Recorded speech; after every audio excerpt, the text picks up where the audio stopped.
అనుమోలు లక్ష్మీ నరసింహ ఆధ్వర్యంలో ఘనంగా వైఎస్ఆర్ 16వ వర్ధంతి కందుకూరు నియోజకవర్గం వలేటివారిపాలెం మండలం వలేటివారిపాలెంలో ఈ రోజు స్వర్గీయ డాక్టర్ వైఎస్ రాజశేఖర రెడ్డి 16వ వర్ధంతి సందర్భంగా మాజీ శాసనసభ్యులు కందుకూరు నియోజకవర్గం వైఎస్ఆర్సీపీ ఇన్ఛార్జ్ బుర్రా మధుసూదన్ యాదవ్ పాల్గొని ఘనంగా నివాళులర్పించారు. కార్యక్రమంలో భారీగా మండల నాయకులు కార్యకర్తలు పాల్గొన్నారు.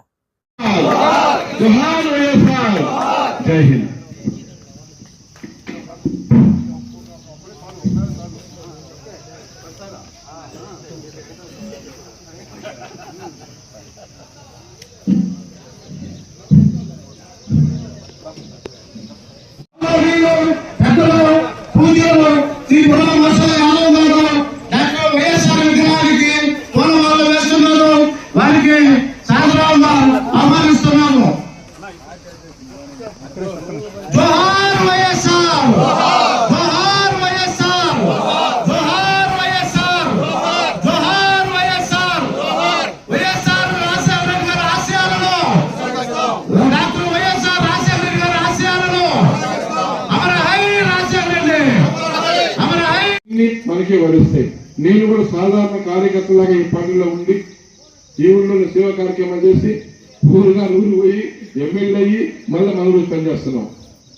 అదే చేస్తున్నాం. ఈయన చేస్తాం. అందరూ పెద్ద అబ్బా అన్నారు. నాకు తెలిసే ఆయన స్ట్రాంగ్ గా ఉంది, ఆయన పనిచేసే మనస్తత్వం ఉంది, చేస్తా పోతే కొన్నేళ్ళు కొట్టచ్చు, ఆయన చేస్తానని చెప్పి అందరూ చెప్పి నిజంగా నాకు ఇష్టమైన కన్నారు. నా నమ్మకాన్ని మనం నిలబడతాను మనస్ఫూర్తి కోరుకుంటాను. తగ్గిపోతాయి. తండ్రి పేదల కోసం ఒక అడుగేస్తే తనని జగనన్న సంక్షేమాలంతా కూడా పేదలు బడుగు వర్గాలకే వచ్చే విధంగా అందరికీ కులాలకి మతాలకి ప్రాంతాలకి రాజకీయాలకు అతీతంగా పార్టీలకు అతీతంగా ఏ పార్టీలు అయినా పర్వాలేదు, టీడీపీ కావచ్చు, జనసేన కావచ్చు, బీజేపీ కావచ్చు, సిపిఎం సిపిఐ ఎవరైనా అర్హత ఉంటే చాలు. మన క్యాడర్లకు కూడా సంబంధం లేకుండా వాలంటీర్లు పెట్టేసి అందరికీ ధర్మపాలన ఎలా ఉంటుందో, ధర్మం ఎలా పరిపాలిస్తుందో ఆ విధంగా జగన్మోహన్ రెడ్డి గారు పథకాలు పంపిణీ చేశారు. మనం అందరూ కలిసికట్టుగా కష్టపడి మనం పనిచేయాలి. ఎందుకంటే ఎలక్షన్ అయిపోయి దగ్గర 15-16 నెలలు అయింది. తీవ్రమైన వ్యతిరేకత ఈ కూటమి ప్రభుత్వంలో వచ్చింది. ఎందుకంటే జగన్ ఇచ్చిన పథకాలు అన్ని కూడా ఆపేశారు. వాళ్ళు ఇష్టానికి పథకాలు ఇవ్వలేదు. ఏదో 1-2 వచ్చేసేసి అన్ని ఇచ్చేసామని చెప్పేసి వాళ్ళ సొంత మీడియాలో ఓదరు పడిచ్చేసేసి మసిపూసి మరిగేసే కార్యక్రమం కూడా ఈ కూటమి ప్రభుత్వం చేస్తుంది. మహానేత వైఎస్ రాజశేఖర రెడ్డి గారి వర్ధంతి సందర్భంగా వీపాలెం మండలం అన్ని గ్రామాలు ఇచ్చేసిన జగన్ అభిమానులకి,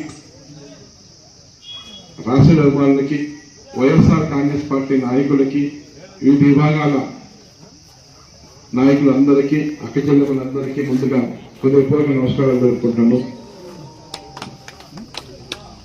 చాలా సంతోషం. మహానేత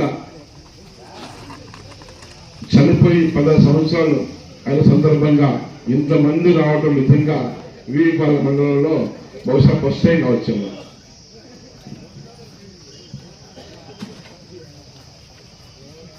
మహానేత ఆంధ్ర రాష్ట్ర 2 తెలుగు రాష్ట్రాల ముఖ్యమంత్రులు రాజశేఖర రెడ్డి గారు మనందరూ లేకపోయినా 2 తెలుగు రాష్ట్రాలే కాకుండా భారతదేశం అంతా కూడా గర్వించదగ్గ నాయకుడు రాజశేఖర రెడ్డి గారు. మనమందరం రామరాజ్యం చూడలేదు. రామరాజ్యంలో సకాలంలో వాళ్ళు కూర్చొని పంటలు పండి సర్వ జీవరాశులు సంతోషంగా ఆనందంగా జీవించాయంట. పొలాలను చెప్తే పెద్దలు చెప్పేవాళ్ళు. మనం అందరూ చూసిన రాజ్యం రాజశేఖర రెడ్డి గారి రాజ్యం. ఆ రాజ్యంలో ఆయన పరిపాలనలో సకాలంలో వాళ్ళు కూర్చుని పంటలు పండి రైతులందరూ సంతోషంగా ఉన్నారు. అన్ని జీవరాశులు సంతోషంగా ఉన్నాయి. ముఖ్యంగా సంక్షేమ తీసుకొచ్చి పేద బడుగు వర్గాల అందరూ కూడా ఫీజు రియంబర్స్మెంట్ తీసుకొచ్చి అందరికీ ఉద్యోగాలు వచ్చినాయి. అందరూ డాక్టర్లు అయ్యారు, ఇంజనీర్లు అయ్యారు. ముఖ్యంగా రైతులను పలు స్వచ్ఛందంగా రోడ్స్ వస్తారు. ఎందుకంటే చంద్రబాబు నాయుడు గారి పథకాల నుంచి అందరూ తెలిసిపోయింది. ఎక్కడో వెనుక కట్టండి వాళ్ళు ఇస్తారేమో, ఒకరు బయటకు సాగిపోతుందని చెప్పి వారైతే ఎవరో అందరూ తెలుసు. మనమందరం రాబోయే రోజుల్లో ఈ మండలంలో చాలా మార్పు వచ్చింది. బహుశా ఎప్పుడు రానంత మార్పు వచ్చింది. ఆ మార్పును మనం అందరూ అందిపుచ్చుకొని ఎవరైనా మన మీద కేసులు పెట్టినా ఇంకేదైనా కార్యక్రమాలకి దుర్మార్గంగా పూనుకున్నా మనమందరం ఐకమత్యంగా కలిసికట్టుగా ఆ అధికారి మీద కావచ్చు, ఆ పోలీస్ స్టేషన్ కావచ్చు, ఆ నాయకుడి మీద కావచ్చు మనం పోరాటం చేస్తే పోయేదే లేదు, విజయం తప్పక మనకు వరుస్తుంది. ముఖ్యంగా పెద్ద ఆయన కన్వీనర్ అయిన తర్వాత బహుశా మన నెల్లూరు జిల్లాలోనే బాబు సురుటి మోసం గ్యారంటీ కార్యక్రమం ఆల్మోస్ట్ కంప్లీట్ చేసిన తర్వాత మన మండలం మీ అందరికీ పెద్ద దక్కింది. ముఖ్యంగా ఈ కార్యక్రమం చేసిన పెద్ద మనస్ఫూర్తిగా ఇన్ఛార్జిగా వైఎస్ఆర్ కాంగ్రెస్ పార్టీ ఇన్ఛార్జిగా ఎక్స్ ఎమ్మెల్యేగా మనస్ఫూర్తిగా మనందరినీ పెద్దలు అభినందిస్తున్నాను. రాష్ట్ర వ్యాప్తంగా కూడా 2 తెలుగు రాష్ట్రాల్లో అన్ని పొలాలకు కూడా మంచి రేట్లు కూడా అమ్ముకున్నారు. ఆరోగ్యశ్రీ తీసుకొచ్చి పేదలందరూ కూడా పెద్ద జబ్బు వస్తే హైదరాబాద్ తీసుకెళ్లి పెద్ద హాస్పిటల్లో జబ్బు నయం చేయించి ఇంటి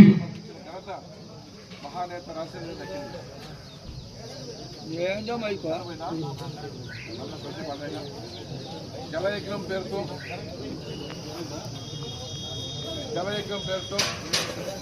రాష్ట్ర వ్యాప్తంగా ఎన్నో డ్యాములు కట్టేసేసి కొన్ని గ్రామాలు ఎప్పుడు నీళ్లు గ్రామాలన్నింటినీ కూడా నీళ్ళిచ్చి సస్యశామం చేసిన ఘనత రాష్ట్ర. ఇలా మనం చెప్పుకుంటూ పోతే ఎన్నో సంక్షేమ పథకాలన్నీ కూడా 2 తెలుగు రాష్ట్రాలకు ఇచ్చిన ఘనత రాజశేఖర రెడ్డి గారిని. ముఖ్యంగా ఆయన అకాల మరణం తర్వాత వైఎస్ఆర్ కాంగ్రెస్ పార్టీ పుట్టింది. మహాని తనయుడు జగన్మోహన్ రెడ్డి గారు ఈ రాష్ట్రానికి ముఖ్యమంత్రి కావాలని చెప్పి ఆంధ్ర రాష్ట్ర ప్రజలందరూ కూడా ఎంతో అభిమానంగా 151 సీట్లు ఇచ్చి జగనన్న ముఖ్యమంత్రి చేశారు. జగనన్న ముఖ్యమంత్రి అయిన తర్వాత మనం చూస్తే మహానగర రాజశేఖర రెడ్డి గారి పేదల కోసం 1 అడుగు వేస్తే జగన్మోహన్ రెడ్డి గారు 4 అడుగులు ముందుకేసి సంక్షేమ పథకాలు నెలకొక చొప్పున 5 సంవత్సరాలు భారతదేశంలో ఏ ముఖ్యమంత్రి పథకాలు ఇచ్చిన ఘనత జగనన్న దక్కింది.